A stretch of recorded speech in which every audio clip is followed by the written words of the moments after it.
మత్తయి సువార్త 21వ అధ్యాయము. తరువాత యెరూషలేమునకు సమీపించి ఒలీవ చెట్ల కొండ దగ్గర ఉన్న బెత్పగేకు వచ్చినప్పుడు యేసు తన శిష్యులలో ఇద్దరిని చూచి, మీ ఎదుటనున్న గ్రామమునకు వెళ్ళుడి. వెళ్ళగానే కట్టబడియున్న ఒక గాడిదయు దానితోనున్న ఒక గాడిద పిల్లయు మీకు కనబడెను. వాటిని విప్పి నా యొద్దకు తోలుకుని రండి. ఎవడైనను మీతో ఏమైనను అని అడిలా అవి ప్రభువునకు కావలసి ఉన్నవని చెప్పవలను. వెంటనే అతడు వాటిని తోలిపెట్టునని చెప్పి వారిని పంపెను. ప్రవక్త వలన చెప్పబడినది నెరవేరినట్లు ఇది జరిగెను. అదేమనగా, ఇదిగో నీ రాజు సాత్వికుడై గాడిదను భారవాహక పశువు పిల్ల అయిన చిన్న గాడిదను ఎక్కి నీ యొద్దకు వచ్చుచున్నాడని సియోను కుమారితో చెప్పుడి అనున్నది. శిష్యులు వెళ్ళి యేసు తమకు ఆజ్ఞాపించిన ప్రకారము చేసి ఆ గాడిదను దాని పిల్లను తోలుకొని వచ్చి వాటి మీద తమ బట్టలు వేయగా ఆయన బట్టల మీద కూర్చుండెను. జనసమూహములోను అనేకులు తమ బట్టలు దారి పొడుగునా పరిచిరి. కొందరు చెట్ల కొమ్మలు నరికి దారి పొడుగునా పరిచిరి. జనసమూహములలో ఆయనకు ముందు వెళ్ళుచుండిన వారును వెనుక వచ్చుచుండిన వారును, దావీదు కుమారునికి జయము, ప్రభువు పేరట వచ్చేవాడు స్తుతింపబడునుగాక, సర్వోన్నతమైన స్థలములలో జయము అని కేకలు వేయుచుండిరి. ఆయన యెరూషలేములోనికి వచ్చినప్పుడు పట్టణమంతయు ఈయన ఎవరో అని కలవరపడెను. జనసమూహము ఈయన గలిలయలోని నజరేతు వాడగు ప్రవక్త అయిన యేసు అని చెప్పిరి. యేసు దేవాలయంలో ప్రవేశించి క్రయ విక్రయములు చేయువారినందరినీ వెళ్ళగొట్టి రోకులు మార్చు వారి బల్లలను, గువ్వలమ్ము వారి పీఠములను పడద్రోసి, నా మందిరము ప్రార్థనా మందిరం అనబడును అని వ్రాయబడి ఉన్నది. అయితే మీరు దానిని దొంగల గుహగా చేసిడి వారనెను. గ్రుడ్డివారును కుంటివారును దేవాలయంలో ఆయన యొద్దకు రాగా ఆయన వారిని స్వస్థపరిచెను. కాగా ప్రధాన యాజకులను శాస్త్రులను ఆయన చేసిన వింతలను, దావీదు కుమారునికి జయము అని దేవాలయంలో కేకలు వేయుచున్న చిన్నపిల్లలను చూచి కోపముతో మండిపడి, వీరు చెప్పుచున్నది వినుచున్నావా అని ఆయనను అడిగిరి. అందుకు యేసు, వినుచున్నాను. బాలుర యొక్కయు చంటి పిల్లల యొక్కయు నోట స్తోత్రము సిద్ధింపచేసితివి అను మాట మీరెన్నడూ చదవలేదా అని వారితో చెప్పి వారిని విడిచి పట్టణము నుండి బయలుదేరి బేతనియాకు వెళ్ళి అక్కడ బస చేసెను. ఉదయమందు పట్టణమునకు మరలా వెళ్ళుచుండగా ఆయన ఆకలిగొనెను. అప్పుడు త్రోవ పక్కన ఉన్న ఒక అంజూరపు చెట్టును చూచి దాని యొద్దకు రాగా దాని యందు ఆకులు తప్ప మరేమీ కనబడలేదు. గనుక దానిని చూచి, ఇక మీదట ఎన్నటికీ నీవు కాపు కాయకుందువు గాక అని చెప్పెను. తక్షణమే ఆ అంజూరపు చెట్టు ఎండిపోయెను. శిష్యులది చూచి ఆశ్చర్యపడి, అంజూరపు చెట్టు ఎంత త్వరగా ఎండిపోయినని చెప్పుకొనిరి. అందుకు యేసు, మీరు విశ్వాసము కలిగి సందేహపడకుని ఎడల ఈ అంజూరపు చెట్టునకు జరిగిన దానిని చేయటం మాత్రమే కాదు, ఈ కొండను చూచి నీవు ఎత్తబడి సముద్రంలో పడవేయబడుదువు గాకని చెప్పిన ఎడల అలాగు జరుగునని మీతో నిశ్చయముగా చెప్పుచున్నాను. మరియు మీరు ప్రార్థన చేయనప్పుడు వేటిని అడుగుదురో అవి నమ్మిన ఎడల మీరు వాటినన్నిటినీ పొందుదురని వారితో చెప్పాను. ఆయన దేవాలయంలోనికి వచ్చి బోధించుచుండగా ప్రధాన యాజకులను ప్రజల పెద్దలను ఆయన యొద్దకు వచ్చి, ఏ అధికారం వలన నీవు ఈ కార్యములు చేయుచున్నావు? ఈ అధికారం ఎవడు నీకు ఇచ్చనని అడుగుగా యేసు, నేనును మిమ్మును ఒక మాట అడుగుదును, అది మీరు నాతో చెప్పిన యెడల నేనును ఏ అధికారం వలన ఈ కార్యములు చేయుచున్నానో అది మీతో చెప్పుదును.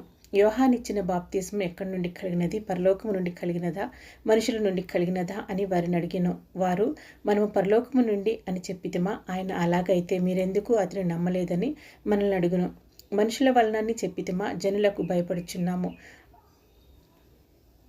అందరూ యోహానును ప్రవక్త అని ఎంచుచున్నారని తమలో తాము ఆలోచించుకొని మాకు తెలియదని యేసునకు ఉత్తరమిచ్చిరి. అందుకైనా, ఏ అధికారం వలన ఈ కార్యములు నేను చేయుచున్నానో అదియు మీతో చెప్పను. మీకేమి తోచున్నది? ఒక మనుషునికి 2 కుమారులుండిరి. అతడు మొదటివాని యొద్దకు వచ్చి, కుమారుడా, నేడు పోయి ద్రాక్ష తోటలో పని చేయమని చెప్పగా వాడు పోను అని ఉత్తరమిచ్చెను. గాని పిమ్మట మనసు మార్చుకొని పోయెను. అతడు రెండవ వాని యొద్దకు వచ్చి ఆ ప్రకారమే చెప్పగా వాడు అయ్యా పోదుననెను, కానీ పోలేదు. ఈ ఇద్దరిలో ఎవడు తండ్రి ఇష్టప్రకారము చేసిన వాడని వారిని అడిగెను. అందుకు వారు, మొదటివాడే అనిరి. యేసు, సుంకరులను వేశ్యలను మీకంటే ముందుగా దేవుని రాజ్యంలో ప్రవేశించుదురని మీతో నిశ్చయముగా చెప్పుచున్నాను. యోహాను నీతి మార్గమును మీ యొద్దకు వచ్చెను, మీరు అతనిని నమ్మలేదు. అయితే సుంకరులను వేశ్యలను అతనిని నమ్మిరి. మీరు అది చూచియు అతనిని నమ్మునట్లు పశ్చాత్తాపపడకపోతిరి. మరి యొక్క ఉపమానము వినుడి. ఇంటి యజమానుడు ఒకడుండెను. అతడు ద్రాక్షల తోట నాటించి దాని చుట్టూ కంచె వేయించి అందులో ద్రాక్షల తొట్టి తొలిపించి గోపురము కట్టించి కాపులకు దాని గుత్తకిచ్చి దేశాంతరము పోయెను. పండ్ల కాలము సమీపించినప్పుడు పండ్లలో తన భాగము తీసుకుని వచ్చుటకు ఆ కాపుల యొద్దకు తన దాసులను నంపగా ఆ కాపులు అతని దాసులను పట్టుకొని ఒకని కొట్టిరి, ఒకని చంపిరి, మరి ఒకని మీద రాళ్ళు రువ్విరి. మరలాతుడు మునుపటి కంటే ఎక్కువ మంది ఇతర దాసులను పంపగా వారు వీరిని ఆ ప్రకారమే చేసిరి. తుదకు నా కుమారుని సన్మానించెదరనుకొని తన కుమారుని వారి యొద్దకు పంపెను. అయినను ఆ కాపులు కుమారుని చూచి, ఇతడు వారసుడు, ఇతడిని చంపి ఇతని స్వాస్థ్యము తీసుకుందుము రండని తమలో తాము చెప్పుకొని అతని పట్టుకొని ద్రాక్షతోట వెలుపట పడవేసి చంపిరి. కాబట్టి ఆ ద్రాక్షతోట యజమానుడు వచ్చినప్పుడు ఆ కాపులనేమి చేయనను. అందుకు వారు ఆ దుర్మార్గులను కఠినముగా సంహరించి వాటి కాలములు యందు తనకు పండ్లను చెల్లించున్నట్టు ఇతర కాపులకు ఆ ద్రాక్షతోట గుత్తకిచ్చునని ఆయనతో చెప్పిరి. మరియు యేసు వారిని చూచి, ఇల్లు కట్టువారు నిషేధించిన రాయి మూలకు తల రాయి అయిను. ఇది ప్రభువు వల్లనే కలిగెను. ఇది మన కన్నులకు ఆశ్చర్యము అనుమాట మీరు లేఖనములలో ఎన్నడూ చదవలేదా? కాబట్టి దేవుని రాజ్యము మీ యొద్ద నుండి తొలగింపబడి దాని ఫలమిచ్చు జనులకు ఇయ్యబడునని మీతో చెప్పుచున్నాను. మరియు ఈ రాతి మీద పడువాడు తునకలై పోవును గాని అది ఎవని మీద పడునో వానిని నలిచేయునన్ను. ప్రధాన యాజకులను పరిసయ్యులను ఆయన చెప్పిన ఉపమానములను విని తమను గూర్చి చెప్పినని గ్రహించి ఆయనను పట్టుకున్న సమయము చూచుచుండిరి. కానీ జనులందరూ ఆయనను ప్రవక్త అని ఎంచిరి గనుక వారికి భయపడిరి. మత్తయి సువార్త 22వ అధ్యాయము. యేసు వారికి ఉత్తరం ఇచ్చుచు తిరిగి ఉపమాన రీతికి ఇట్లెను. పరలోక రాజ్యము తన కుమారునికి పెండ్లి విందు చేసిన యొక్క రాజును పోలియున్నది. ఆ పెండ్లి విందుకు పిలువబడిన వారిని రప్పించుటకు అతడు తన దాసులను పంపినప్పుడు వారు రానోళ్ళకపోయిరి. కాగా అతడు, ఇదిగో నా విందు సిద్ధపరిచి ఉన్నాను, ఎద్దులను క్రొవ్విన పశువులను వధింపబడినవి, అంతయు సిద్ధముగా ఉన్నది, పెండ్లి విందుకు రండని పిలువబడిన వారితో చెప్పుడని వేరే దాసులను పంపెను గాని వారు లక్ష్యము చేయక ఒకడు తన పొలమునకును మరి ఒకడు తన వర్తకమునకును వెళ్ళిరి. తక్కిన వారు అతని దాసులను పట్టుకొని అవమానపరిచి చంపిరి. కాబట్టి రాజు కోపపడి తన దండ్లను పంపి ఆ నరహంతకులను సంహరించి వారి పట్టణము తగులబెట్టించెను. అప్పుడు అతడు పెండ్లి వింది సిద్ధముగా ఉన్నది గాని పిలువబడిన వారు పాత్రులు కారు గనుక రాజమార్గములకు పోయి మీకు కనబడు వారినందరినీ పెండ్లి విందుకు పిలువడని తన దాసులతో చెప్పాను. ఆ దాసులు రాజమార్గములకు పోయి చెడ్డవారినేమి మంచివారినేమి తమకు కనబడిన వారినందరినీ పోగు చేసిరి గనుక విందుకు వచ్చిన వారితో ఆ పెండ్లిశాల నిండెను. రాజు కూర్చున్న వారిని చూడ లోపలికి వచ్చి అక్కడ పెండ్లి వస్త్రము ధరించుకొనని ఒకరిని చూచి, స్నేహితుడా, పెండ్లి వస్త్రము లేక ఇక్కడికి ఎలాగూ వచ్చితివని అడుగుగా వాడు మౌని అయి ఉండెను. అంతటా రాజు వీని కాళ్ళు చేతులు కట్టి వెలుపటి చీకటిలోనికి త్రోసివేడి అక్కడ ఏడ్పును పండ్లు కొరుకుటియు ఉండునని పరిచారకులతో చెప్పాను. కాగా పిలువబడిన వారు అనేకులు, ఏర్పరచబడిన వారు కొందరే అని చెప్పాను. అప్పుడు పరిసయ్యులు వెళ్ళి మాటలలో ఆయనను చిక్కుపరచవలనని ఆలోచన చేయుచు, బోధకుడా, నీవు సత్యవంతుడివై ఉండి దేవుని మార్గము సత్యముగా బోధించున్నావనియు నీవు ఎవరిని లక్ష్య పెట్టవనియు మోమాటము లేని వాడవనియు ఎరుగుదుము. నీకేమి తోచున్నది? కైసరకు పన్నిచ్చుట న్యాయమా కాదా? మాతో చెప్పమని అడుగుటకు హెరోదీయులతో కూడా తమ శిష్యులను ఆయన యొద్దకు పంపిరి. యేసు వారి చెడుతనం మెరిగి, వేషధారులారా, నన్నెందుకు శోధించుచున్నారు? పన్ను రూక ఒకటి నాకు చూపుడని వారితో చెప్పగా వారు ఆయన యొద్దకు 1 దీనారము తెచ్చిరి. అప్పుడు ఆయన ఈ రూపమును వ్రాతయు ఎవరివని వారిని అడుగగా వారు కైసరివని. అందుకైన అలాగైతే కైసరివి కైసరుకును, దేవునికి చెల్లించుడని వారితో చెప్పాను. వారి మాట విని ఆశ్చర్యపడి ఆయనను విడిచి వెళ్ళిపోయిరి. పునరుద్ధానము లేదని చెప్పి సద్దుకయ్యులు ఆ దినమున ఆయన యొద్దకు వచ్చి, బోధకుడా, ఒకడు పిల్లలు లేక చనిపోయిన యెడల అతని సహోదరుడు అతని భార్యను పెండ్లి చేసుకుని తన సహోదరునికి సంతానము కలగజేయవలనని మోషే చెప్పెను. మాలో 7 సహోదరులుండిరి. మొదటివాడు పెండ్లి చేసుకుని చనిపోయాను. అతనికి సంతానము లేనందున అతని సహోదరుడు అతని భార్యను తీసుకునెను. 2వ వాడును 3వ వాడును 7వ వాని వరకు అందరూ అలాగే జరిగించి చనిపోయిరి. అందరి వెనుక ఆ స్త్రీయు చనిపోయాను. పునరుద్ధానమందు ఈ 7 ఆమె ఎవరికి భారీగా ఉండెను? ఆమె వీరందరికీ భారీగా ఉండెను కదా అని ఆయనను అడిగిరి. అందుకు యేసు, లేఖనములను గాని దేవుని శక్తిని గాని ఎరుగక మీరు పొరబడుచున్నారు. పునరుద్ధానమందు ఎవరునూ పెండ్లి చేసుకున్నారు, పెండ్లికి ఇయ్యబడరు. వారు పరలోకమందున్న దూతల వలె ఉందురు. మృతుల పునరుద్ధానమును గూర్చి నేను అబ్రాహాము దేవుడను, ఇస్సాకు దేవుడను, యాకోబు దేవుడునై ఉన్నానని దేవుడు మీతో చెప్పిన మాట మీరు చదవలేదా? ఆయన సజీవులకే దేవుడు కానీ మృతులకు దేవుడు కాడని వారితో చెప్పెను.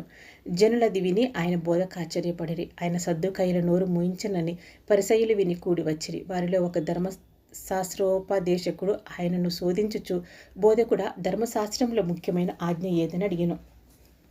అందుకైనా నీ పూర్ణ హృదయంతోనూ, నీ పూర్ణాత్మతోనూ, నీ పూర్ణ మనసుతోనూ నీ దేవుడైన ప్రభువును ప్రేమింపవలనన్నదియే. ఇది ముఖ్యమైనదియు మొదటిదియునైన ఆజ్ఞ. నిన్ను వలె నీ పొరుగువాని ప్రేమింపవలెనను రెండవ ఆజ్ఞయు దాని వంటిదే. ఈ 2 ఆజ్ఞలు ధర్మశాస్త్రమంతటికిని ప్రవక్తలకును ఆధారమై ఉన్నవని అతనితో చెప్పెను. ఒకప్పుడు పరిసయ్యులు కూడి ఉండగా యేసు వారిని చూచి, క్రీస్తుని గూర్చి మీకేమి తోచుచున్నది? ఆయన ఎవని కుమారుడని అడిగిన. వారు ఆయన దావీదు కుమారుడని చెప్పిరి. అందుకాయన, అలాగైతే నేను నీ శత్రువులను నీ పాదముల కింద ఉంచు వరకు నీవు నా కుడి పార్శ్వమున కూర్చుండమని ప్రభువు నా ప్రభువుతో చెప్పునని దావీదు ఆయనను ప్రభు అని ఆత్మలు ఎలా చెప్పుచున్నాడు. దావీదు ఆయనను ప్రభు అని చెప్పినడలా ఆయన ఎలాగో అతనికి కుమారుడగునని వారిని అడగగా ఎవడనూ మారుమాట చెప్పలేకపోయాను. మరియు ఆ దినము నుండి ఎవడనూ ఆయనను ఒక ప్రశ్నయు అడుగు తెగింపలేదు. మత్తయి సువార్త 23వ అధ్యాయం. అప్పుడు యేసు జనసమూహములతోనూ తన శిష్యులతోనూ ఇట్లనెను, శాస్త్రులను పరిసయ్యులను మోషే పీఠమందు కూర్చుండేవారు గనుక వారు మీతో చెప్పు వాటన్నిటిని అనుసరించి గైకొనుడి. అయినను వారి క్రియల చొప్పున చేయకుడి. వారు చెప్పుదురే గాని చేయరు. మోయ సఖ్యము గాని భారమైన బరువులు కట్టి మనుషుల భుజముల మీద వారు పెట్టుదిరే కానీ తమ వ్రేలితోనైనా వాటిని కదిలింపనొల్లరు. మనుషులకు కనబడి నిమిత్తము తమ పనులన్నీ చేయుదురు. తమ రక్షారేకులు వెడల్పుగాను తమ చెంగులు పెద్దవిగాను చేయుదురు. విందులలో అగ్రస్థానములను, సమాజ మందిరములలో అగ్రపీఠములను, సంత వీధులలో వందనములను మనుషుల చేత బోధకులని పిలువబడుటయు కోరుదురు. మీరైతే బోధకులను పిలువబడవద్దు. ఒక్కడే మీ బోధకుడు. మీరందరూ సహోదరులు. మరియు భూమి మీద ఎవరికైనాను తండ్రి అని పేరు పెట్టవద్దు. ఒక్కడే మీ తండ్రి, ఆయన పరలోకమందున్నాడు. మరియు మీరు గురువులని పిలువబడవద్దు. క్రీస్తు ఒక్కడే మీ గురువు. మీలో అందరికంటే గొప్పవాడు మీకు పరిచారకుడై ఉండవలెను. తను తాను హెచ్చించుకునేవాడు తగ్గింపబడును, తను తాను తగ్గించుకునేవాడు హెచ్చింపబడును. అయ్యో వేషధారులైన శాస్త్రులారా, పరిసయ్యులారా, మీరు మనుషుల ఎదుట పరలోక రాజ్యమును మూయుదురు.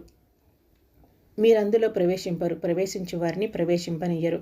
అయ్యో వేషధారులైన శాస్త్రులారా, పరిసయ్యులారా, ఒకని మీ మతంలో కలుపుకొనుటకు మీరు సముద్రమును భూమిని చుట్టి వచ్చెదరు. అతడు కలిసినప్పుడు అతన్ని మీకంటే 2 అంతలు నరక పాత్రునిగా చేయుదురు. అయ్యో అందులైన మార్గదర్శకులారా, ఒకడు దేవాలయము తోడని ఒట్టు పెట్టుకుంటే అందులో ఏమీ లేదు, కానీ దేవాలయములోని బంగారము తోడని ఒట్టు పెట్టుకుంటే వాడు దానికి బద్ధుడని మీరు చెప్పుదురు. అవివేకులారా, అందులారా, ఏది గొప్పది? బంగారమా? బంగారమును పరిశుద్ధపరచు దేవాలయమా? మరియు బలిపీఠము తోడని ఒకడు ఒట్టు పెట్టుకుంటే అందులో ఏమీ లేదు, కానీ దానిపైనుండు అర్పణము తోడని ఒట్టు పెట్టుకుంటే దానికి బద్ధుడని మీరు చెప్పుదురు. అవివేకులారా, అందులారా, ఏది గొప్పది? అర్పణమా? అర్పణమును పరిశుద్ధపరచు బలిపీఠమా? బలిపీఠము తోడని ఒట్టు పెట్టుకునివాడు దాన్ని తోడనియు దానిపైనుండు వాటన్నిటి తోడనియు ఒట్టు పెట్టుకొనిచున్నాడు.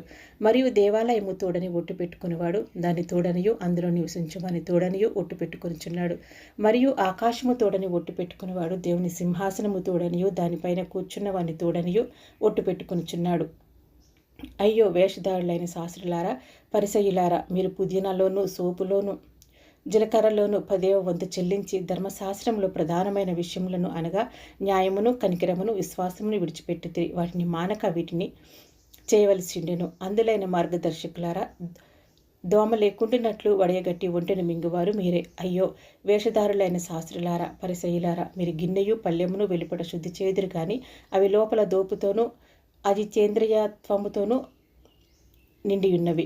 గ్రుడ్డి పరిసయ్యుడా, గిన్నెయు పళ్ళెమును వెలుపల శుద్ధి అగునట్లుగా ముందు వాటి లోపల శుద్ధి చేయము. అయ్యో వేషధారులైన శాస్త్రులారా, పరిసయ్యులారా, మీరు సున్నము కొట్టిన సమాధులను పోలియున్నారు. అవి వెలుపల శృంగారముగా అగుపడును, గాని లోపల చచ్చిన వారి ఎముకలతోనూ సమస్త కల్మషముతోనూ నిండియున్నవి. అలాగే మీరు వెలుపల మనుషులకు నీతిమంతులుగా నగబడుచున్నారు, కానీ లోపల వేషధారణతోనూ అక్రమముతోనూ నిండియున్నారు. అయ్యో వేషధారులైన శాస్త్రులారా, పరిసయ్యులారా, మీరు ప్రవక్తల సమాధులను కట్టించుచు నీతిమంతుల గోరీలను శృంగారించుచు మనము మన పితరుల దినములలో ఉండిన ఎడల ప్రవక్తల మరణ విషయంలో వారితో పాలివారమై ఉండకపోదుమని చెప్పుకొందురు. అందువలననే మీరు ప్రవక్తలను చంపిన వారి కుమారులై ఉన్నారని మీ మీద మీరే సాక్ష్యము చెప్పుకొనుచున్నారు. మీరును మీ పితరుల పరిమాణము పూర్తి చేయడి. సర్పములారా, సర్ప సంతానమా, నరకశిక్షను మీరెలాగూ తప్పించుకొందురు. అందుచేత ఇదిగో నేను మీ యొద్దకు ప్రవక్తలను, జ్ఞానులను, శాస్త్రులను పంపుచున్నాను. మీరు వారిలో కొందరిని చంపి సిలువ వేయుదురు, కొందరిని మీ సమాజ మందిరములలో కొరడాలతో కొట్టి పట్టణము నుండి పట్టణమునకు తరుముదురు. నీతిమంతుడైన హేబేలు రక్తం మొదలుకొని బలిపీఠమునకును దేవాలయమునకును మధ్య మీరు చంపిన బరకీయ కుమారుడగు జెకర్యా రక్తము వరకు భూమి మీద చిందింపబడిన నీతిమంతుల రక్తమంతయు మీ మీదికి వచ్చును. ఇవన్నీ ఈ తరము వారి మీదికి వచ్చునని మీతో నిశ్చయముగా చెప్పుచున్నాను. యెరూషలేమా, ప్రవక్తలను చంపుచును నీ ఎద్దుకు పంపబడిన వారిని రాళ్లతో చూను ఉండుదానా, కోడి తన పిల్లలను రెక్కల క్రిందకి ఎలాగూ చేర్చుకొనునో అలాగే నేనును నీ పిల్లలను ఎన్నో మార్లు చేర్చుకున్న వల్ల నీ ఇంటిని గాని మీరు వెళ్ళకపోతిరి. ఇదిగో మీ ఇల్లు మీకు విడబడి ఉన్నది. ఇది మొదలుకొని ప్రభు పేరిట వచ్చేవాడు సింపబడుగాక అని మీరు చెప్పు వరకు నన్ను చూడరని మీతో చెప్పుచున్నాను.